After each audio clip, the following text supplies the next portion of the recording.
بالبركة والكرامة شيخ عبد القادر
سيدنا محمد ابن عبد الله وعلى آله وصحبه ومن والاه. رب اشرح لي صدري ويسر لي أمري واحلل عقدة من لساني يفقهوا قولي.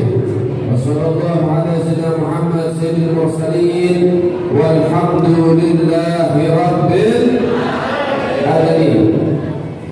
Alhamdulillah, yang sama-sama kita muliakan, kita hormati, kita kagumi, kita cintai, dan segenap para asatidz, para alim ulama, para masyayikh, para tokoh masyarakat, para muallim, para mudarris, para tuan-tuan guru yang begitu banyak dari hadapan kita, begitu juga dari para aparatur pemerintah yang hadir juga di tengah-tengah kita, wabil khusus dari para habaib, para abdai Rasulullah, para anak cucu baginda Nabi Muhammad, para keturunan Sayyidina Muhammad, para darah daging Sayyidina Muhammad sallallahu alaihi wasallam, adalah Habib Bakar Al-Kaf, Habib Al-Muya Al-Attas, juga para asatidz yang lainnya. Insyaallah mudah-mudahan semua guru-guru kita yang hadir ada di tempat ini, masyarakat ahli kampung yang ada di tempat ini semuanya yang punya hajat, mudah-mudahan hajatnya dikabulkan oleh Allah. Yang punya kesalahan diampuni oleh Allah. Yang punya usaha diberkahi oleh Allah. Yang berumah tangga sakinah mawaddah warahmah. Yang punya anak mudah-mudahan menjadi anak yang saleh dan salehah. Amin ya rabbal alamin. Alhamdulillah, limpahan puja dan puji syukur kehadiran Allah Al-Malik Al-Ahad Al-Fard As-Samad Alladzi lam yalid wa lam yulad. Segala puji bagi Allah, Tuhan yang Maha Esa, yang Maha Tunggal, yang Maha Kuasa, yang Maha Istimewa, yang Maha Sempurna, yang Maha Bijaksana. Dan dialah Allah Subhanahu wa ta'ala zat yang memberikan hidayah kepada setiap hamba-hamba yang dipilih olehnya, yang memberikan inayah kepada hamba-hamba yang dicintainya, yang memberikan semangat berdakwah kepada hamba-hamba yang dekat dengannya. Selawat beriring salam sudah berikan dan curahkan kepada hadrat Rasul imamuna wa qudwatuna wa sayyiduna Muhammad, Sayyidina Muhammad sallallahu alaihi wasallam bi abdul salawat ta'zim, yang dengannya kita dibimbing, diajarkan dan diarahkan untuk menjadi hamba yang baik di hadapan Allah, yang dengannya pula kita senantiasa diperjuangkan dengan darah dan keringat serta air matanya hanya untuk melihat kita semua masuk ke dalam surga bersamanya. Sudah dimuliakan oleh Allah Subhanahu wa ta'ala, ini malam sama-sama kita memperingati Isra wal Mi'raj baginda Nabi Muhammad, yang mana dalam perjalanan yang istimewa ini yang terjadi di dalam bulan Rajab, walaupun saat ini kita sudah berada di dalam bulan Sya'ban, bulannya Rasulullah, tapi bukan berarti kita tidak boleh memperingati daripada Isra wal Mi'raj baginda Nabi Muhammad. Memperingati hal sesuatu yang terkait dengan Nabi adalah kewajiban kita menceritakan Nabi, mengisahkan Nabi, harapan untuk supaya kita bisa termotivasi untuk menjadi hamba-hamba Allah yang dekat dan cinta kepada Sayyidina Muhammad, untuk memotivasi kita supaya menjadi umatnya Rasulullah yang senantiasa berjuang bersama baginda Nabi Muhammad. Sudah dimuliakan oleh Allah Subhanahu wa taala dalam perjalanan Isra wal Mi'raj Nabi, perjalanan yang panjang, perjalanan yang sungguh luar biasa, perjalanan yang tidak pernah seorang pun mendapati perjalanan tersebut kecuali Sayyidina Muhammad.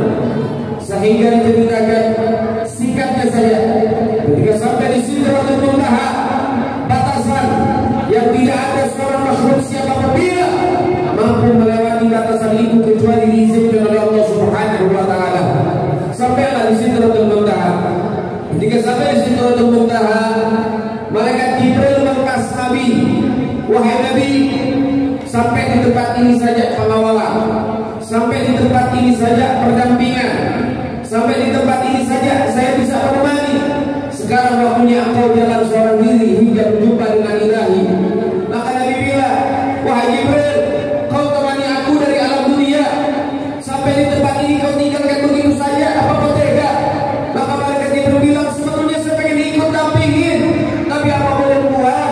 Hanya sampai batas ini saja. Kalau saya memaksa satu langkah melewati batasan ini, saya akan binasa dengan cahaya Allah Subhanahu wa taala. Lalu kemudian setelah itu, sebelum Rasulullah melanjutkan perjalanan, malaikat Jibril bilang sama Nabi, wahai Nabi, sebelum kau melanjutkan perjalanan, saya pengen titip pesan. Tolong sampaikan kepada Allah, saya punya cita-cita, saya punya harapan. Harapan saya satu, saya ingin supaya Allah izinkan saya kelak di hari kiamat, saya akan bentangkan sayap saya ini di atas Siratul Mustaqim, jembatan. Untuk apa? Untuk menjadi alas umatmu melintasi sirat supaya mereka semua selamat dan masuk ke dalam surga. Ini sayap malaikat Jibril rela jadi karpet merah buat umatnya Rasulullah, rela diinjak dan dipijak. Ini bukan sayap sembarang sayap, ini sayap malaikat, bahkan ini Sayyidul Malaikah, rajanya malaikat sudah. Masya Allah. Ini sirat perjalanan panjang, jembatan Siratul Mustaqim. Itu jembatan yang bisa kita tempuh dengan masalah perjalanan 500 tahun. Saking panjangnya 500 tahun perjalanan itu. Di bawah sirat daripada apa? Nerakanya Allah Subhanahu wa taala. Buat orang-orang yang banyak dosa, masya Allah, ada yang baru melangkah tergelincir jatuh ke dalam neraka. Ada yang baru 2 langkah jatuh ke dalam neraka. Ada yang tengah jalan jatuh ke dalam neraka. Sesuai dengan kadar amal masing-masing. Coba saya minta kepada panitia kalau bisa aslinya digeser, merasa di dalam kulkas saya. Bisa digeser kan? Diarahin ke sana saja. Kalau nggak bisa tidak ada masalah. Berasa di dalam kulkas saja.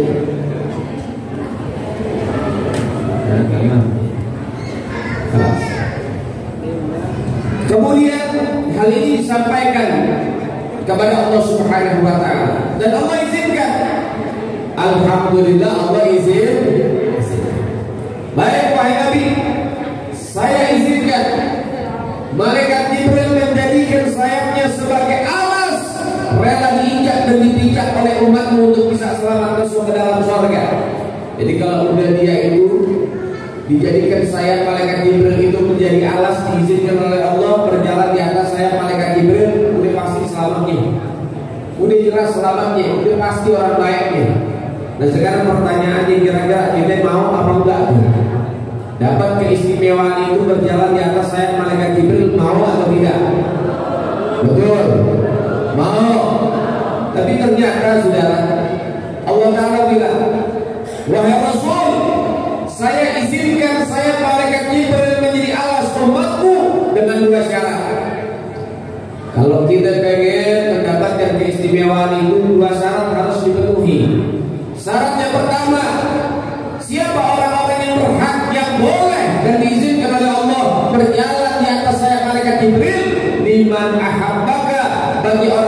totalitas mencintai engkau wahai Muhammad. Dan kira-kira kita cinta sama Nabi apa enggak? Cinta sama Rasul apa tidak? Orang kalau cinta sama Nabi, kalau dengar nama Nabi sholawat. Orang kalau cinta sama Nabi, dengar nama Nabi sholawat. Allahumma sholli wa sallim alaihi. Begitu. Sampai dalam satu riwayat diceritakan Siti Aisyah, ini riwayat sering diceritain oleh para mubalik.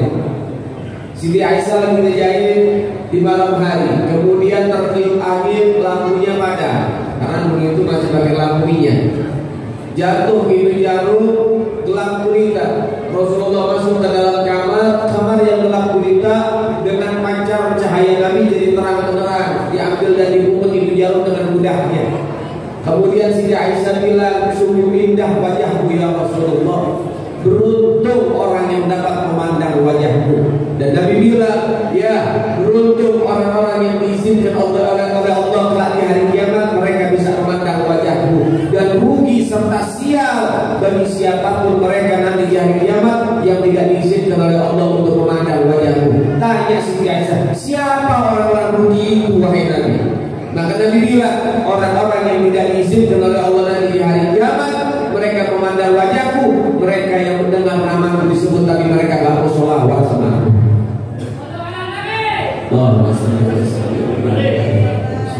Dan saya selalu mengajarkan, kalau misalnya ada mubalik, kalau misalnya ada MC, kalau misalnya ada kata-kata namanya Rasul disebut sholawat, saya sholawat cuma dalam hati, saya sholawat tapi pelan. Salah, sholawat yang kenceng. Kamu nyanyi kenceng-kenceng pede, kenapa sholawat kenceng-kenceng kamu gak pede? Orang kalau sholawat ketika dengar nama Nabi dia sholawat, dia kencangkan suaranya, dia dapat pahala tambahan. Apa pahala tambahannya? Pertama, pahala ingetin teman sebelah diri. Mungkin teman sebelahnya lupa buat sholawat. Ketika kita Allahumma sholli wa sallim wa barik alaihi, dia dengar kita sholawat, akhirnya dia ikut sholawat, ada dapat pahala tambahan. Alhamdulillah. Kemudian dapat pahala dakwah, mandala al-khair kafa'ilihi. Siapa orang yang menunjukkan kebaikan kepada orang lain, dia mendapatkan pahala serupa. Ketika kita salawat sama Nabi, kemudian teman kita setelah kita salawat sama Nabi juga, kita dapat pahala tambahan. Dikatakan apa? Orang yang salawat kepada Nabi satu kali, Allah Ta'ala memberikan 10 rahmat. Berarti kalau ada 4 orang yang dengar suara kita kemudian dia salawat, itu terdapat 50 rahmat.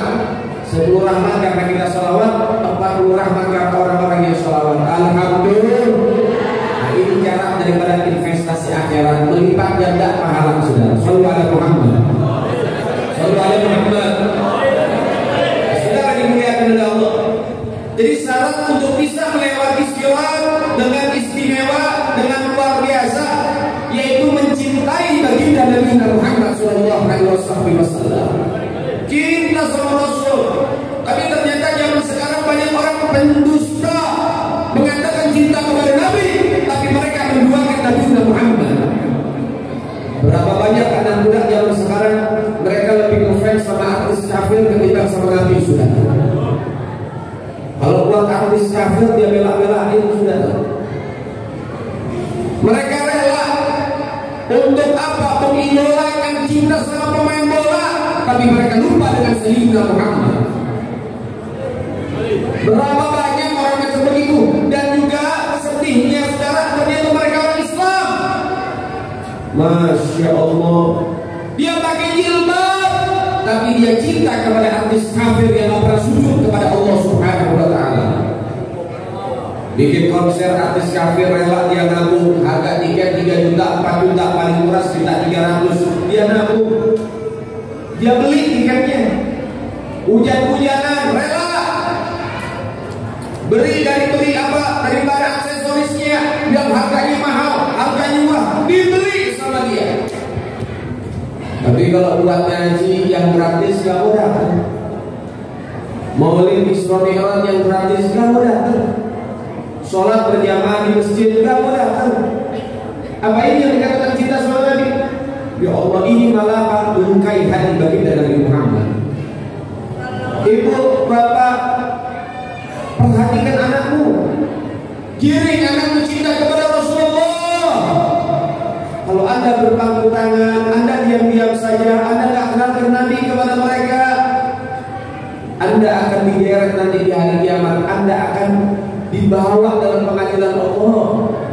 Bukankah kita pernah mendengar ada orang tua ahli ibadah selangkah lagi masuk surga, anaknya ahli maksiat dimasukin ke dalam neraka. Ketika melihat orang tuanya digiring ke dalam surga, selangkah lagi masuk ke dalam surga, sang anak mengatakan, ya Allah, ini hari pengadilanku dan Engkau adalah hakim yang maha adil. Saya minta keadilanmu ya Allah. Apa itu? Kemudian anak ini bilang, ayah dan ibuku dia rajin ibadah, ayah dan ibuku dia ahli ibadah, ayah dan ibuku selalu mengisi hari dan waktunya untuk ibadah. Mereka hanya memikirkan dirinya sendiri, tapi ayah dan ibuku lupa mengajarkan aku syariat, mengajarkan aku ilmu agama, menyuruh aku untuk bergerak dalam syariat, menyuruh aku, memotivasi aku untuk senantiasa ibadah. Ayah dan ibuku tak pernah melakukan itu. Dia sibuk sholat, dia sibuk baca Quran, tapi dia menelantarkan aku. Dia tak memberikan aku syariat, dia tak ajar aku, sampai akhirnya aku bergelimang dengan kemaksiatan, sampai aku akhirnya bergelimang dengan dosa karena kelalaian orang tuaku. Kemudian sang anak diizinkan oleh Allah untuk menggeret orang tuanya, dan anak itu menarik baju orang tuanya dari belakang seraya mengatakan, ya zalim, penjahat, tunggu, belum beres urusan. Dibawa kepada Allah.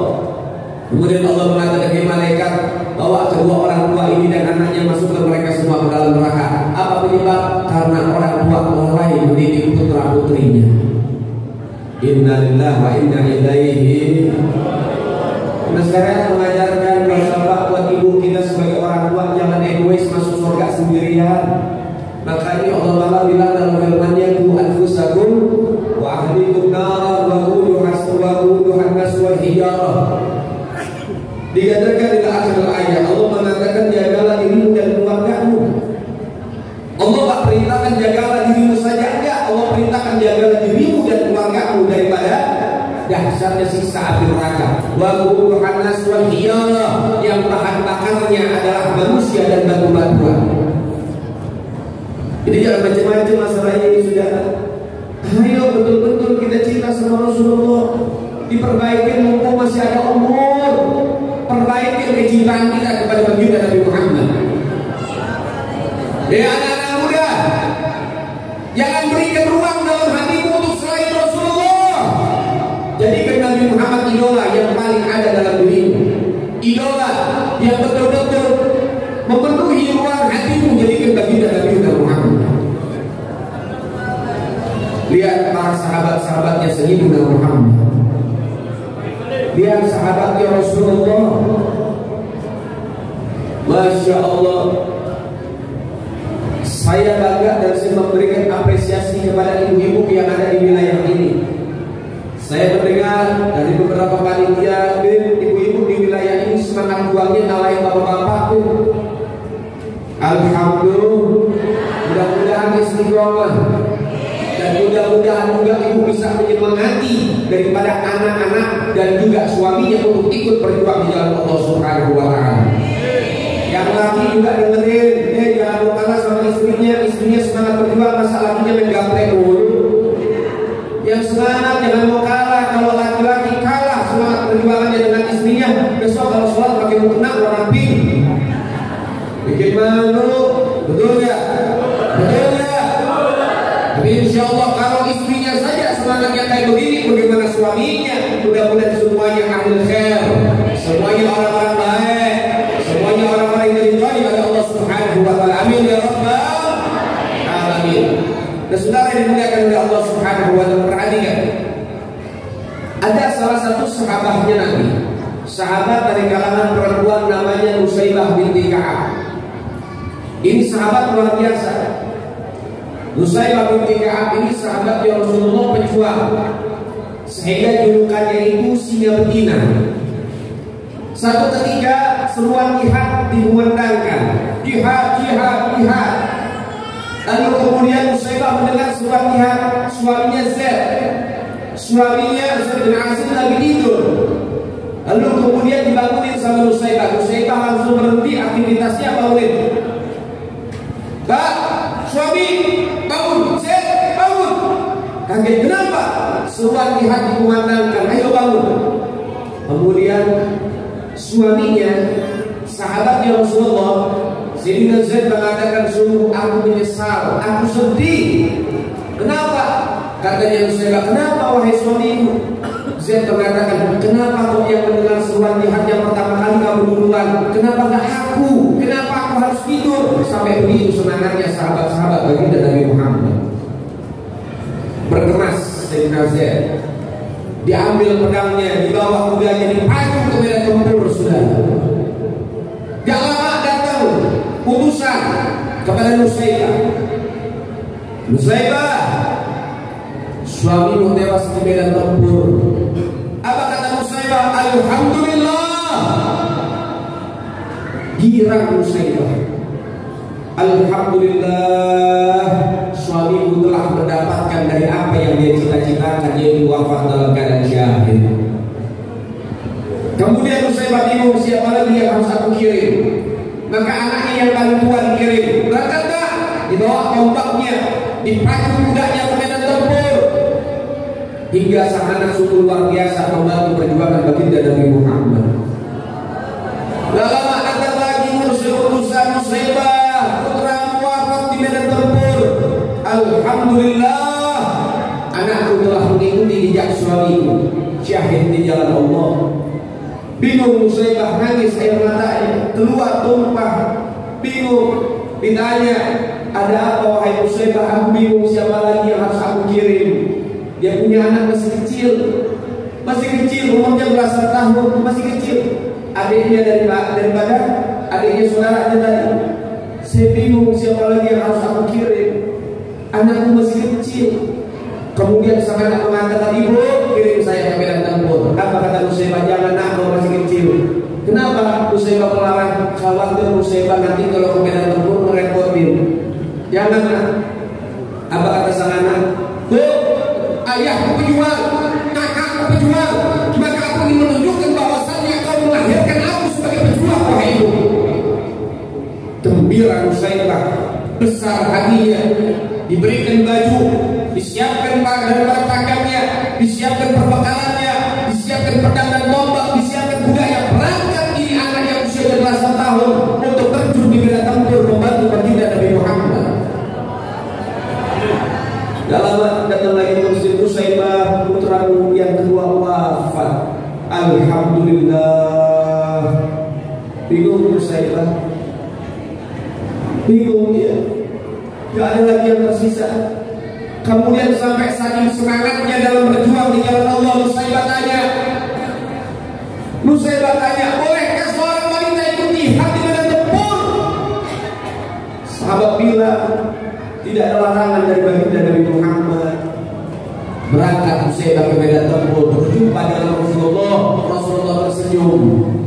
Ada perempuan ikut di medan tempur, Rasulullah tersenyum, maknanya Rasulullah ridho. Tugasnya menjadi seorang dokter. Kalau ada yang sakit, ada yang terluka, diobatin sama Nusaybah. Tapi ini ngobatin orang-orang korban luka di medan tempur, otomatis dia juga peperang. Sampai dalam catatan riwayat Nusaybah ini telah berjuang bukan di satu dua peperangan, beberapa peperangan besar Nusaybah ikut tempur. Dalam perang Uhud dia ikut, dalam perang Khaybar dia ikut, dalam perang yang lain juga dia ikut. Bahkan Nusaybah pun gugur di medan tempur karena apa? Istiqomahnya jihad di jalan Allah Subhanahu wa taala. Nusaybah ketika ikut dalam peperangan Uhud itu belakang dia kena tebasan pedang. Lukanya setahun baru sembuh. Tapi ternyata saudara, walaupun lukanya masih basah sekalipun, bila besoknya ada perang, Nusaybah selalu ikut mendampingi baginda Nabi Muhammad sallallahu alaihi Muhammad. Dan saya harap akan banyak di tempat ini Nusaybah di era ini, wanita-wanita pejuang Islam di era ini, yang insya Allah bila mana seorang wanita mereka senantiasa memiliki jiwa pejuang yang begitu tinggi, saya yakin anak-anaknya juga menjadi pejuang-pejuang di jalan Allah Subhanahu wa taala. Amin ya rabbal, amin ya rabbal. Kita butuh sosok wanita yang ikut berjuang.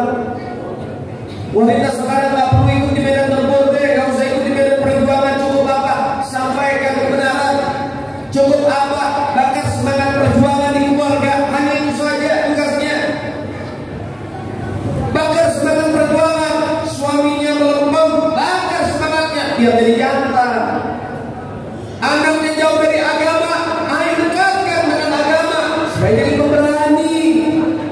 insya Allah mudah-mudahan keluarganya semua akan dikumpulkan di dalam surga oleh Allah Subhanahu wa Ta'ala. Kemudian juga buat anak-anak muda, anak muda zaman sekarang, Anda jangan bangga kalau Anda bisa memainkan alat musik. Anda jangan bangga kalau Anda bisa bernyanyi. Anda jangan bangga kalau Anda bisa membuat puisi. Anda jangan bangga kalau Anda bisa berdiri tauran di mana-mana Anda terdepan. Jangan bangga kalau Anda menjadi pejuang Islam yang memperjuangkan syariat untuk sampai di udara terakhir, saudara. Itu baru kebanggaan buat anak-anak muda. Lihat bagaimana para anak-anak muda di zaman baginda Nabi Muhammad. Sayyidina Ali bin Abi Thalib usianya 21 tahun, ikut perang. Dalam perang Khandaq ceritakan seorang pemuda yang gagah berani, Sayyidina Ali bin Abi Thalib. Ketika sampai di perang Khandaq, ada di perang Khandaq itu orang-orang kafir bayar pembunuh bayaran. Namanya Amr ibn Wud. Ibn Wud ini pembunuh bayaran. Dia terima daripada permintaan orang-orang kafir Quraisy untuk membunuh Nabi, ikut dalam pasukan orang kafir dengan 3 syarat. Para kafir Quraisy, kamu kalau pengen membeli jasa saya, 3 syaratnya. Pertama, siapkan harta yang banyak, dinar yang besar, bayaran yang mahal. Yang kedua, siapkan kuda terbaik. Yang ketiga, siapkan pedang yang paling tajam. Semua dipersiapkan oleh orang-orang kafir Quraisy. Ada Khandaq yang begitu besar, parit yang begitu besar, yang dibangun oleh Nabi atas saran daripada Sayyidina Salman Al-Farisi, dibangun oleh para sahabat ya Rasulullah. Gak ada kuda yang bisa loncat. Kuda yang pertama yang bisa loncat, yang kudanya daripada Ibn Wud, loncat dari parit masuk ke area orang-orang Islam. Kemudian di area orang Islam dia caci maki Rasulullah, saudara. Bayangin nyalinya kayak gimana itu orang. Dia masuk ke daerah musuhnya, dia caci maki pimpinan musuhnya. Rasulullah dicaci maki, dia ajak duel. Nabi sabar, Nabi diam. Kenapa? Belum ada perintah dari Allah. Bukan Nabi takut, tapi memberani, saudara. Para sahabat menundukkan wajahnya, semua memerah mukanya. Bukan karena takut, mereka tidak kuat menahan daripada mendengar ocehannya Amr ibn Wud. Mereka menanti akan perintah Nabi Muhammad, siapa yang akan diutus untuk melawan Ibn Wud. Semua menanti-nanti. Mereka nunggu dengan sabar, tunggu perintahnya Rasulullah. Tapi ada anak muda yang gak sabar. Anak muda yang gak sabar dalam perjuangan itu bagus. Anak muda angkat tangan, ya Rasulullah, utus saya untuk menghadapi Amr ibn Wud. Ternyata anak muda itu adalah Sayyidina Ali bin Abi Thalib. Kemudian Nabi mengatakan, Ijlis ya Ali wa huwa Ibn Wud. Duduk wahai Ali, sesungguhnya dia adalah Ibn Wud, pembunuh bayaran. Dia orang pembunuh bayaran, duduk. Jangan kamu masih muda. Duduk Sayyidina Ali. Terus goceh Ibn Wud. Bangkit lagi Sayyidina Ali yang kedua, utus saya wahai Nabi, disuruh duduk lagi sama Nabi. Bangkit lagi yang ketiga, utus saya wahai Nabi, disuruh duduk lagi sama Nabi. Kemudian saya mengatakan, meyakini Nabi Muhammad SAW, ya Rasulullah, utus saya untuk melawan Ibn Wud. Saya gak akan mundur melawan Ibn Wud, utus saya. Maka akhirnya Nabi melihat keberanian Sayyidina Ali bin Abi Thalib yang usianya masih 21 tahun, diberikan imamah berwarna hijau, diberikan pedang Zulfikar. Pedang Zulfikar itu pedangnya Rasulullah dari rampasan perang, diberikan kepada Sayyidina Ali bin Abi Thalib sebagai hadiah. Jalan Sayyidina Ali menghadapi Ibn Wud. Sampai di tempat Ibn Wud, Ibn Wud tanya, kamu ngapain kesini? Sayyidina Ali bilang, saya diutus oleh Nabi untuk menghadapi kamu. Kamu siapa? Kata Ibn Wud, aku Ali bin Abi Thalib. Oh, anaknya Abi Thalib. Abi Thalib teman saya, jangan kamu pulang, saya gak tega bunuh kamu. Digituin. Saya pulang lah. Jangan kamu, yang lain aja. Saya gak tega. Saya tahu Ali bin Abi, saya tahu ini Abi Thalib, saya tahu ayahmu, saya dekat dengan ayahmu. Lalu kemudian Sayyidina Ali bin Abi Thalib bilang apa? Hei Ibn Wud, aku kasih kamu 3 permintaan, pilih salah satu. Yang pertama, kamu masuk Islam. Yang kedua, kamu pulang jadi banci. Yang ketiga, kamu turun dari kuda, kita bertempur, ayo sampai mati. Kemudian Ibu bilang masuk Islam, ya saya mau. Balik ke kandang pulang jadi banci, apalagi pantangan bagi saya. Lebih baik saya turun, saya bertarung sampai mati. Turun Ibu dari kudanya, kemudian ditebaskan pedang itu ke kudanya, 4 kaki kuda copot sudah, putus sudah, saking tajamnya. Atraksi di depan Sayyidina Ali bin Abi Thalib untuk bertempur keduanya ini. Saking gesitnya keduanya sampai diselimuti dengan debu. Nggak kelihatan mana Sayyidina Ali, mana Ibn Wud, nggak kelihatan. Hanya suara benturan pedang saja yang terdengar. Semua orang-orang yang menyaksikan, baik orang Islam maupun orang kafir, harap-harap cemas menanti siapa pemenangnya. Setelah sudah berapa lama, agak sengit, sudah nggak ada lagi suara benturan pedang, agak reda itu debu. Tapi belum kelihatan, ternyata dari tengah-tengah pertemuan debu keluar satu suara yang melengking, yang memecahkan daripada itu semua. Allahu Akbar. Ternyata seorang takbir Sayyidina Ali bin Abi Thalib menunjukkan kemenangan telah diraih oleh Sayyidina Ali bin Abi Thalib. Masya Allah. Reda.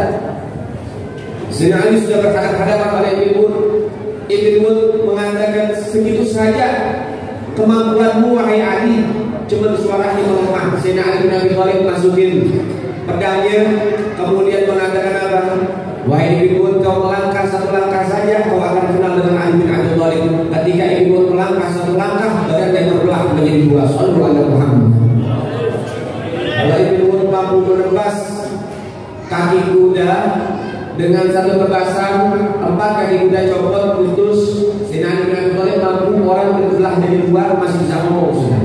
Masya Allah, saking tajamnya daripada pedang Zulfikar yang dimiliki oleh Sayyidina Ali bin Abi Thalib. Itu sosok anak muda di zaman Nabi. Sosok anak muda yang cinta kepada Nabi, gak rela Nabi jadi hingga dan dinista saudara. Sekarang begini, kenapa banyak penista-penista Nabi? Kenapa banyak penista Al-Quran? Kenapa banyak orang-orang penista agama? Jawabannya satu, karena orang Islam gak ada yang membangkit menyuarakan kebenaran di tengah-tengah saudara. Itu yang menyebabkan mereka orang-orang berani menista kita punya agama. Karena kita yang gak ada yang berdiri, kita yang gak ada yang lantang suaranya untuk menolak itu semua. Tapi insya Allah mudah-mudahan Allah gak tidur saudara. Allah gak tidur. Orang-orang yang menghinakan Nabi mereka akan dihinakan oleh Allah Subhanahu wa ta'ala. Orang-orang yang menghinakan aturan mereka juga akan dihinakan oleh Allah Subhanahu wa ta'ala dunia sampai akhirat. Saudara yang dimuliakan oleh Allah Subhanahu wa ta'ala, ini perlu kita pahami baik-baik. Perlu semangat perjuangan dari dalam hati perlu kita pahami baik-baik. Nah, hal ini saudara bukan terus mengatakan kita harus jihad ini dan sebagainya. Kita ini yang penting satu, semangat jihad jangan luntur dalam diri kita saudara. Diri kita, anak kita, suami kita mesti punya semangat perjuangan, semangat jihad. Karena kalimat jihad ini luas. Jihad itu gak harus kita megang pedang, angkat pedang di medan tempur, gak harus itu. Jihad melawan kebodohan, jihad melawan hawa nafsu, jihad melawan kemaksiatan, itu perlu saudara. Nah kemudian saudara, baik akan ada lanjutannya. Ini sesuai dengan syarat yang kedua untuk bisa mendapatkan keistimewaan dari Allah Subhanahu wa ta'ala. Jalan di atas siratal mustaqim dengan memakai alas daripada saya malaikat Jibril. Yang kedua, liman nasraka, bagi orang-orang yang membela engkau wahai Muhammad. Maka kalau sudah cinta denganmu, membela kamu, silahkan dia jalan di atas sayap malaikat Jibril. Mereka para ulama mengatakan liman nasraka ay liman amila bi syariatih. Artinya membela daripada Nabi dengan cara menghidupkan syariat yang dibawa oleh Sayyidina Muhammad. Isra Mi'raj pulang bawa oleh-oleh hidupin. Oleh-oleh Nabi apa? Perintah sholat. Jangan gara-gara rapat sholat ditinggal. Gara-gara jualan sholat ditinggal. Gara-gara nongkrong di pos ronda sholat ditinggal. Gara-gara ngojek sholat ditinggal. Rapat gak mau ninggalin rapat, takut sama atasan tapi ninggalin sholat. Kamu gak takut sama Tuhan. Kamu taat sama atasan tapi gak takut sama Tuhan kamu. Masya Allah, inna lillahi wa inna ilaihi. Jangan waktunya sholat kerjain. Ini syariat. Begitu juga yang yang namanya syariat wajib dan sunnah itu wajib kita kerja. Yang sunnah untuk dikerjakan. Ada juga syariat haram dan makruh itu wajib kita tinggalkan. Jadi syariat itu bukan hanya sekedar yang kewajibannya saja, nggak cuma itu saja. Tapi syariat itu banyak bentuknya. Yang sholat wajib kerjakan, yang sholat sunnah usahakan, yang haram tinggalkan, yang makruh jauhkan. Itu syariat baginda Nabi Muhammad.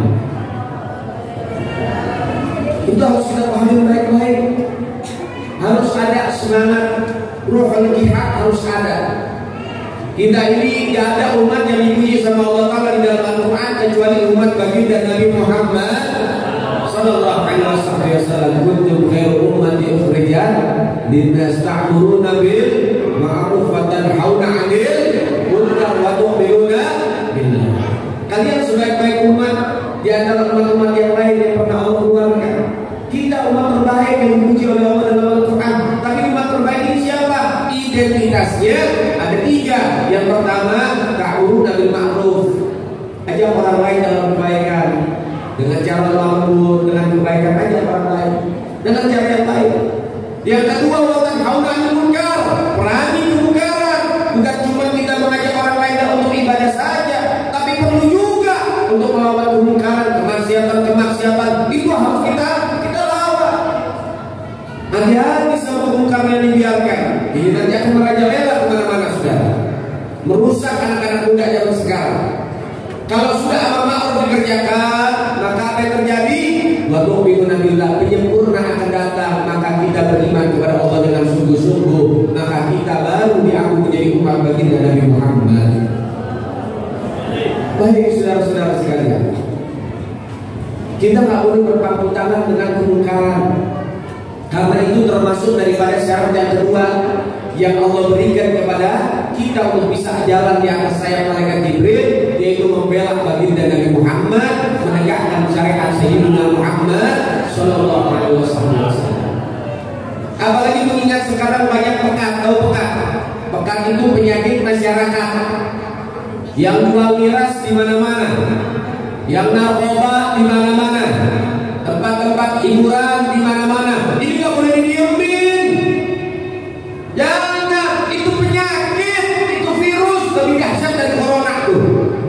Itu virus yang paling dahsyat. Hati-hati, miras, narkoba, narkotika, hati-hati. Harus ada kerjasama antara aparat dan juga ulama serta masyarakat. Kalau 3 elemen ini kerjasama, insya Allah pekat gak bakal berkembang, sudah.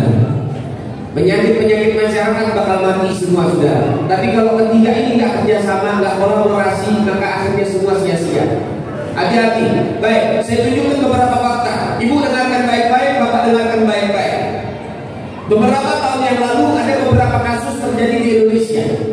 Kasus yang pertama di daerah Malang, seorang anak dengan tega dan sadis membakar hidup-hidup ibu kandungnya. Tahu gara-gara apa? Karena anak itu minta uang 10.000 untuk beli miras oplosan, ibunya nggak mau ngasih, ibunya dibakar, saudara. Artinya nyawa seorang ibu nggak lebih berharga dari uang 10.000, saudara. Di daerah Sulawesi, tepatnya daerah Goa, seorang anak menggorok leher bapak kandungnya sampai putus karena bapaknya tidak izinkan si anak untuk pesta miras bersama kawan-kawannya. Bapaknya dibunuh, saudara. Awas, hati-hati. Kemudian ada anak kecil usianya masih 10 tahun, namanya Yuyun, diperkosa oleh 14 anak SMP di bawah pengaruh minuman keras.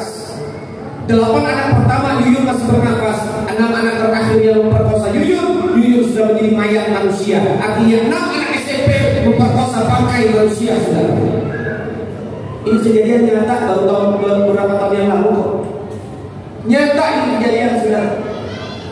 Jangan sampai di sana. Ada lagi kejadian. Ada karyawati di kota Tangerang namanya Indah, diperkosa sama 3 orang di bawah pengaruh minuman keras. Masuk ke kos-kosan Indah, kemudian Indah diperkosa bergiliran, saudara. Ketika diperkosa bertiga secara bergiliran, Indah melawan. Salah satunya panik, melihat ada cangkul, dicangkul leher Indah sampai hampir putus, saudara. dan gak sampai di sana batang cangkulnya dimasukkan ke kemaluan indah sampai merobek isi perutnya.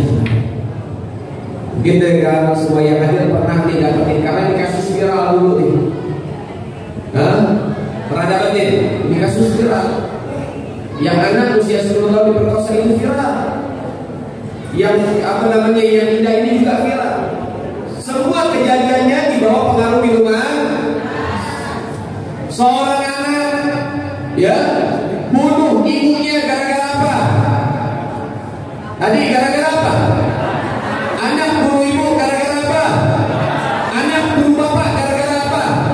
Pemerkosaan gara-gara apa? Pembunuhan gara-gara apa? Berajar sama orang tua gara-gara apa? Masya Allah. Hati-hati, jangan dibiarin. Kalau ada yang jual miras, laporin Pak. Kita punya hak sebagai masyarakat melaporkan penyakit masyarakat. Kenapa? Ini yang merusak anak bangsa kita sudah. Yang bikin anak muda zaman sekarang ninggalin ibadah, yang membuat anak muda zaman sekarang nggak punya etika, yang membuat anak muda zaman sekarang kurang ajar sama orang tua, yang gara-gara miras dan narkoba ini. Ini harus kita perangin. Kalau ada tukang jamu yang jual miras, lapor sama RT, sama RW, camat ubah, lurah semua lapor, sama kepolisiannya lapor, sama TNI lapor, prosedural kita jalankan lapor. Tapi kalau camatnya, lurahnya, RT-nya, RW-nya tidak ada gerakan, maka masyarakat wajib untuk membuat gerakan supaya mereka semua tidak menjual miras di kampung kita, saudara. Kalau Anda tidak punya gerakan, saudara, cuma bisanya apa? Ngasih doang, laporan, RT-nya melempem, RW melempem, camat lurah melempem. Kalau Anda tidak buat gerakan sebagai masyarakat, anak-anak Anda akan menjadi korban selanjutnya nanti, saudara. Bro, saya belum pernah dapetin ada anak anjing bunuh ibu anjing, saudara.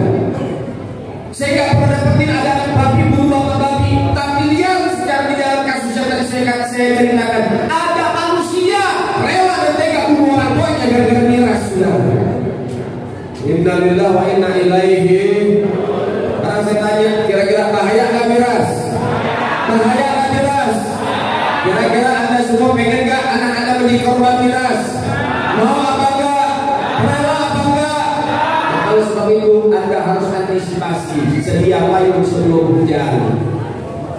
Kalau Anda berleha-leha, Anda bilang tenang beb, anak saya ngaji beb, tenang beb, anak saya rajin ke masjid, tenang beb, anak saya ini dekat sama ulama. Anda membiarkan mereka masih jualan, tetap anak Anda akan jadi korban selanjutnya. Tetap akan jadi korban selanjutnya. Setan itu tak pernah berhenti. Buat apa? Merusak manusia, saudara. Betul apa enggak? Betul apa enggak? Jadi jangan sampai anak kita jadi korban selanjutnya. Lapor sama penegak hukum. Polisi dan TNI wajib ambil tindakan, karena ini termasuk tanggung jawab Anda, dan Anda akan diminta pertanggungjawaban di hadapan Allah Subhanahu wa Ta'ala. Ketika ada laporan dari masyarakat tentang masalah pekan dan itu sudah menjadi kewajiban Anda, tegakkan, harus sergap, dan juga harus gerak cepat masalah ini. Ini masalah-masalah, ini PR kita bersama. Ini bukan PR-nya aparat doang, ini PR masyarakat juga. Masyarakat dan aparat harus kita bersinergi, kolaborasi. Ayo bahu-bahu jaga kita punya kampung dari penyakit-penyakit model kayak begini, sudah. Ini masalahnya keturunan kita. Yang di dalam hutan aja udah dapat miras, dapat narkoba, dapat narkotika, apalagi yang di kota. Jadi jangan berpangku tangan. Dan maka sebab itu yang ikhwan rahimahullah, ini perlu kita pikirkan baik-baik. Ini termasuk penegakan syariat. Tolong para aparat, baik aparat desa, aparat kepolisian, dan juga TNI, ayo dengarkan apresiasi, dengarkan daripada keinginan, daripada unek-unek masyarakat itu dengarkan. Jangan sampai mereka ini orang-orang yang jual miras apa nyumpel. Kadang-kadang ada tuh begitu tuh. Ada nggak yang begitu? Nyogok nyokok ada gak? Ada gak? Jadi jangan kasih salah buat mereka, jangan buka pintu sama mereka. Kau terima uang 10 juta, 20 juta, 100 juta, tapi kau korbankan masyarakatmu. Masya Allah, laknat kamu nanti Allah Ta'ala. Jangan. Tapi apalagi sebentar lagi bulan puasa, betul nggak? Bentar lagi bulan puasa, hormatin bulan puasa. Dari sekarang bebenah, dari sekarang beresin itu masalah miras. Itu kalau nggak diberesin masalah miras nanti, masya Allah, bahaya urusannya. Terjadi tawuran gara-gara miras, narkoba, miras, itu yang terjadi tawuran gara-gara itu. Ayo, kalau pengen usul punya usul. Terjadi tawuran antar kampung yang sampai bertahun-tahun, gara-garanya apa? Pasti salah satunya faktor miras dan narkoba sudah. Saya berani jamin. Ada satu tempat, ya di daerah Jakarta, ini tawuran bertahun-tahun dari zaman dulu, 20 tahun. Penyebabnya gara-gara apa? Gara-garanya ada orang kampung sini, ceweknya digodain sama orang kampung sana. Ternyata usut punya usut, si orang yang godain ini mabok. Orang yang godain ini mabok. Gara-garanya mabok. Akhirnya apa? Digodain, kemudian dibunuh, kemudian akhirnya saling serang. Setelah saling serang terus berkelanjutan, itu tawuran sampai detik ini belum beres, saudara. Nah, kita nggak mau kejadian boleh begitu. Maka sebab itu miras dan narkoba itu diberantas. Jangan yang diberantas ini pemakai narkoba doang yang ditangkap. Jangan yang ditangkap, daripada yang minum minuman keras saja yang ditangkap. Pengedarnya juga tangkap. Kemudian gembongnya juga tangkap, ke atas tangkap semua itu. Kalau pengen benar jangan tanggung-tanggung sampai atas tuh tangkap itu. Yang dekeng-dekeng narkoba, dekeng-dekeng miras itu juga tangkap-tangkapin. Kalau cuma yang jual ditangkapin, besok ada yang jualan buka baru lagi tokonya. Tangkapin sampai atas, usul tuntas. Insya Allah mudah-mudahan Indonesia bakal selamat. Amin. Dan harapan kita sekarang mulai dari kampung kita dulu. Bu, jaga baik-baik. Bapak, Ibu, tugas kita pantau kampung kita. Kalau ada orang mencurigakan, bawa narkoba, bawa narkotika, bawa miras, ada tempat-tempat tukang-tukang jamu yang jual-jual miras, lapor RT, RW, camat, lurah, kepolisian, TNI, lapor semua. Jangan lapor cuma ke RT doang, jangan Bu, jangan. RT ada lupanya. RT, RW laporin, RW juga ada lupanya, camat, lurah, laporin juga, itu juga ada lupanya. Kepolisian dan TNI juga wajib kita laporkan, saudara. Jadi kalau semuanya sudah kita laporkan, ayo lupa berjamaah tuh. Jangan tuh. Kalau tidak ada gerakan juga dari mereka semua, maka wajib masyarakat bikin gerakan. Untuk apa? Memberantas miras dan narkoba, saudara. Kira-kira setuju nggak? Setuju nggak kira-kira? Setuju nggak kira-kira? Siap jaga kampung kita. Siap jaga kampung kita. Siap jaga kampung kita dari narkoba. Siap jaga kampung kita dari miras. Takbir. Sallu ala Muhammad. Insya Allah mudah-mudahan Allah Ta'ala kasih semangat buat kita. Allah Ta'ala kasih istiqomah buat kita. Dan doakan aparat yang istiqomah juga dapat hidayah, istiqomah, dan semangat berjuang bersama masyarakat. Amin ya Rabbal. Amin ya Rabbal. Insya Allah mudah-mudahan saya berharap orang kampung di sini semuanya solid, semuanya gotong royong, masyarakatnya, aparatnya, umaroknya, dan ulamanya. Mudah-mudahan semuanya menjadi orang-orang yang bersinergi. Insya Allah bisa menjaga Kabupaten Bekasi dan seluruhnya. Mudah-mudahan bisa dijaga daripada penyakit masyarakat yang merajalela. Amin ya Rabbal. Amin ya Rabbal. Mudah-mudahan Allah Ta'ala kasih berkah buat kita. Dan mudah-mudahan Allah Ta'ala panjangin usia kita dalam sehat dan buat taat kepada Allah Ta'ala hingga sampai kita dalam bulan Ramadan dan jadi orang yang semangat dalam ibadah. Amin ya Rabbal. Rabbi manfa'na bi barakatihim wahdina husna bi hurmatihim wa amilna bi tariqatihim wa mu'afati minal fitani. Allahumma inna nas'aluka ziyadatan fid din wa barakatan fil umur wa sihhatan fil jasad wa si'atan fil rizqi